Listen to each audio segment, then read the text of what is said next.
Allah öz elçisinin həqiqət kimi gördüyü yuxusunu gerçəyə çevirdi. Allah qoysa, siz əminamanlıqla başlarınızı qırxdırmış, bəzilərinizdə saçlarını qısaltmış halda və qorxmadan Məscid-ül-Hərama daxil olacaqsınız. Allah sizin bilmədiklərinizi bilir. O, bundan qabaq sizə yaxın bir qələbə də bəxş edəcəkdir. İslamı bütün dinlərdən üstün etsin deyə öz elçisini hidayətlə və həqiqi dinlə göndərən odur. Şahid kimi Allah kifayətdir. Muhammed Allahın elçisidir.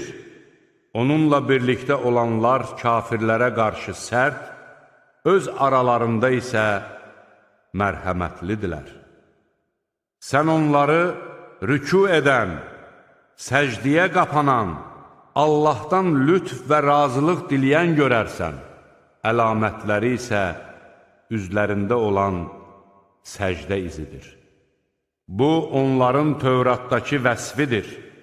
İncildə isə onlar elə bir əkin kimi vəsf olunurlar ki, bu əkin cücərtisini üzə çıxarıb, onu qüvvətləndirmiş, o da getdikcə qalınlaşıb, gövdəsi üstündə şax duraraq əkinçiləri heyran etmişdir.